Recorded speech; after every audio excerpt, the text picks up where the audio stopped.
Breaking news, Timothy Bradley came out, cooking Jaron Ennis for turning down the Vergil Ortiz fight at 154. He called it duck soup. He said that was duck soup. And that exposes the fact that Jaron Ennis never wanted to fight anyone, especially not Terrence Bud Crawford at 154. Basically, he was a fake boogeyman. Here is exactly what Timothy Bradley had to say about Jaron Ennis. Check it out. Boots and Vergil supposed to be off. I'm just letting y'all know right now that's duck soup. Duck's soup at its finest. That's exactly the way you do it when you want to duck somebody. When you change your mind, you know, when you don't believe that you that damn good. I don't want to hear nobody else say anything about Boots people ducking. And we ain't saying none of that no more. Absolutely not. This is a clear indicator right here that he don't want no smoke with anybody, because this is the perfect matchup for him at 154 pounds. It's a smaller guy. It's not a big guy. You know, he's been at 54 for a while, but this is the perfect matchup. What about all that talk y'all was doing after the fight? Your promoter was doing after the fight. Man, 154, you know, 147 is really hard for him to make, you know what I mean? The weight is an issue. You know, y'all was blaming that on his last performance, right? What now you want to stay at 47? Look, you can stay at 47. You can fight, right? All you got to do is talk to the sanctioning body. That's all you got to do, and tell them, hey, I want to take this. I want to actually go up to 54, and I want to fight Vergil. Can I maintain my belt at 147 pounds? Yes. And they're gonna say yeah, as long as you pay the sanctioning fee. That's it. That's all he got to do. But obviously, he's not as bad as y'all think he is. All them fans out there thinking he'd be bad, right? This ain't a good look from Boots and this team, man. And you talking about Boots ain't fought nobody, this and that, and all that in the third, man. This is not looking good for the Boots camp, man. This is not looking good for Eddie Hearns. Eddie Hearns ain't even got to come out the pocket for this. This is gonna be Saudi Arabia money. This is unbelievable to me, man. Boots, come on now. You need to fight at 54, bro. Come on, step up and face this man, bro, because I'm telling you right now, you looking like a sucker right now, man. You and your team looking like a sucker, bro. Gear up. Let's go. Anyways, that's my time, man. I just wanted to chime in real quick, let y'all know, man. I'm hearing the noise. I'm out doing my thizzle. As you know, I'm at the soccer field. My girl in the semifinals. That's what I'm talking about, baby. In the semifinals. They doing their thizzle. But anyways, I'll holla at y'all, man. Peace and love. But this is some duck soup. Peace. My whole thing is, where was this energy at when Teofimo Lopez turned down the Devin Haney fight at 140 on Riyadh season, when Turkey offered Teo his biggest payday to fight Devin, and Teo simply said, I'm not ready to fight Devin Haney on February 2025. Ironically, the same date Jaron Ennis was supposed to fight Vergil Ortiz. I didn't hear Timothy Bradley call Teofimo Lopez duck soup for that. Keep the same energy. Keep in mind, Teo ducking Devin was worse because they are in the same division. Jaron Ennis, on the other hand, we asking him to move up a division to fight Vergil Ortiz because he said yes to the fight at 147. He just said no to the fight at 154 since that's not his division yet. Clearly, Boots doesn't feel comfortable to move up to 154 in this short time frame just yet. Therefore, how come we didn't get the same energy from Timothy Bradley to cook Teofimo Lopez the exact same way or even worse than Jaron Ennis, since Teo and Devin are actually in the same division? When Timothy Bradley is criticizing Jaron Ennis, he transforms to Uncle Bradley. But when he's talking about Teo, he's pleading the fifth. The same guy who called him a monkey, the same guy who pretty much fired him the night he fights because he criticized him too much instead of kissing his ass. I know you guys see the pattern here with Uncle Bradley. But let's get straight to it. Is Jaron Ennis a duck for turning down the Vergil Ortiz fight at 154? Or I should say, is this duck soup, the way Timothy Bradley put it? Well, generally speaking, this can't be a duck Because how can you duck someone when they are not in the same division as you are? Jaron Ennis said yes to fighting Vergil Ortiz at 147. However, he just said no to moving up to 154 to fight Vergil. So he's willing to fight Vergil. The division is the issue, since they are in two different divisions. For example, for everyone that's calling Jaron Ennis a duck, I want you guys to answer this question, especially the Vergil Ortiz fans. I dare you guys to answer this question. If Vergil Ortiz was in the same situation as Jaron Ennis, would you guys call him a duck? For example, if Turkey today offered Vergil Ortiz to fight Janubak at 160 for the WBO title, and Vergil Ortiz turns the fight down, even though that's his biggest payday, because he says, look, I'm willing to fight Janubak at 154. However, I'm not willing to move up to 160 to fight Janubak, even though Janubak is the champion, just like Jaron Ennis. What would you guys say? Would you guys call Vergil Ortiz a duck? No, y'all won't. Why is that? You guys gonna say, well, Vergil and Janubak are not in the same division. How can he duck Janubak if they're not in the same division? The fans are asking too much from Vergil. He wants to campaign at 154. If Vergil turns down a fight with someone at 154, then you can call him a duck. Or until Vergil moves up to 160, then turns down the Janubak fight, that's when you can call him a duck. For now, they simply not in the same division. It wouldn't be fair to call Vergil a duck. That's what the fans would be saying right now. That's what old media would be saying right now. However, because the fighters on the coincidental list are held to different standards, they want Jaron Ennis to be Superman. However, if he does it, they don't give the fighters on the coincidental list the credit of being Superman. When Crawford did it, when Floyd did it, when fighters on the coincidental list did it like Devin Haney, Shakur, etc., they don't give them the credit for doing stuff like they Superman. That's the problem here. Instead, they found something else to critique them on, or I should say, hate them on. Listen, as far as Jaron Ennis receiving all this criticism, he did it to himself. He really not ducking Vergil Ortiz because he turned down a fight at 154, because he campaigns at 147, and he made it clear he wants to become undisputed at 147. That's his ultimate goal. The problem here, Jaron Ennis did this to himself by calling out Terrence Bud Crawford pound for pound number one. At 154, Jaron Ennis put too much pressure on his own self when he did that.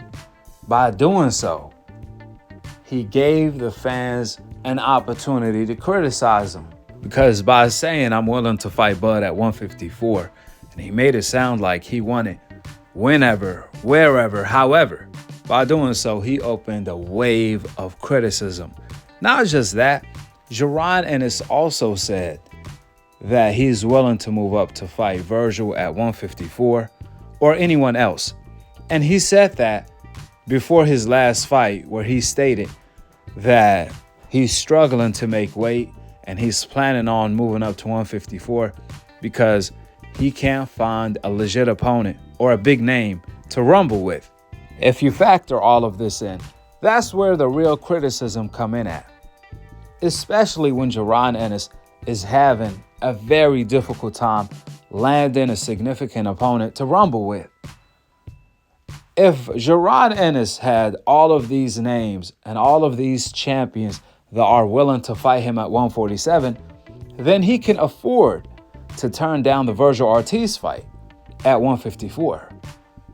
However, when Jaron Ennis has been struggling to find a big name to rumble with him for years, and the moment he has the opportunity, yeah, he has to move up in weight, but he finally got the opportunity. Now it's time to show out like Floyd, like Crawford, like Devin, like Shakur, like even Javante would do. However, he ended up turning down the fight. after saying all of that, after saying I'm willing to fight Crawford, etc., etc., etc., this is where the real criticism come in. Because Jaron Ennis is held to a different standard in everyone's eyes since they think he's that special, which is why they calling him a duck. You see, we expect Zubaida to duck. We expect Munguia to duck. We even would have had expected Vergil to duck, like he already avoided Crawford 2 times already when they were in the same division, when Vergil was actually Crawford mandatory. That ain't no surprise. They've been avoiding the best fighters from the coincidentalist for years, from the beginning of time, in fact. But you rarely see a fighter on the coincidentalist do the same. Even though Jaron Ennis didn't do the same, even though Jaron Ennis has to move up in weight, still, this is a big opportunity. Usually the coincidentalist fighters in Jaron Ennis boots, the likes of Pretty Boy, Shakur, Devin Haney, Crawford, etc., etc., they would have had took this opportunity in a heartbeat, especially when Jaron Ennis has been the dark horse of the welterweight division. He's the boogeyman just like they were, or some of them still are, like Shakur. However, he doesn't move like them. He keeps wasting opportunities one after another. No difference than when Blair Cobbs called out Jaron Ennis back when Blair Cobbs was undefeated and he had a little bit of buzz. Back then, Jaron Ennis had nobody to fight. Well, luckily, Blair Cobbs came on the menu and Jaron Ennis didn't even entertain that. He walked away from that. Just like he walked away from the Vergil Ortiz opportunity. Just like the Blair Cobbs opportunity went out of the window, especially when he had all of the hype back when he was undefeated, Jaron Ennis wasted another opportunity that he may never get again. Vergil Ortiz and his team talking about, we will never fight Jaron Ennis again, or we will never negotiate with him to fight again. Which is crazy to say that. They are revealing basically they did not want to take the Jaron Ennis fight. They were terrified of the Jaron Ennis fight for their fighter, Vergil Ortiz. So they were over the moon that Jaron Ennis turned down the fight because he had to move up a weight class. Even though that was his right, even though he has the right to feel, I need to be 100%. I need to get used to this weight class and have time to move up to fight someone at this weight class. But still, when you get an opportunity like this, after getting denied opportunities one after another, that's when you're supposed to take it. Supposed to take the gamble. And Jaron Ennis didn't do that. Meanwhile, he's calling out Crawford to fight at 154. The conclusion to all of this is that Jaron Ennis, he's willing to fight Vergil at 147, just not at 154 yet, till he moves up to that weight class. But for sure, Jaron Ennis doesn't want to fight Crawford. He just be calling out Bud for no reason. Because if Jaron Ennis has been sincere about fighting Bud at 154 this whole time, he would have had accepted the Vergil Ortiz fight in a heartbeat. More importantly, if Jaron Ennis has been truthful to the public and the fans, then the criticism he's receiving right now wouldn't be fair. If Jaron Ennis told the public from day one, my plan is to stay at 147. I'm not planning on moving up to 154. I don't want to move up to 154 to fight Bud or anyone else. My plan is to stay at 147 and become undisputed. If Jaron Ennis said that from the jump, instead of calling out Bud to fight at 154, then none of this criticism will be fair. But because he did the opposite, then it's fair play. Last but not least, the public views Jaron Ennis as the boogeyman. Rightfully so, because no one at 147 have been willing to fight him. So they hold him to a higher standard. Anything he does, he will be criticized for if he doesn't make the right decision. For years, Jaron Ennis had a lot of hype. Coming into the game, he was compared to Roy Jones. That's no easy task to live up to, which is why after Jaron Ennis' last fight against Kareem, I told you guys, y'all need to readjust the bar when it comes to Jaron Ennis. If y'all don't, y'all gonna end up giving Jaron Ennis unnecessary criticism since y'all hold him to a bar only Roy Jones could live up to. And Jaron Ennis is simply not Roy Jones, if you thought he was. Forget about the eyes of the fans. Let's talk about the eyes of the fighter himself, Jaron Ennis. He had all of the confidence in the world. Him turning down the Vergil Ortiz fight could mean two things. One of them being, after Jaron Ennis' last fight, he lost a lot of confidence. He no longer believes in himself like he did before. So before, perhaps he was willing to move up to 154 to fight Vergil and other fighters.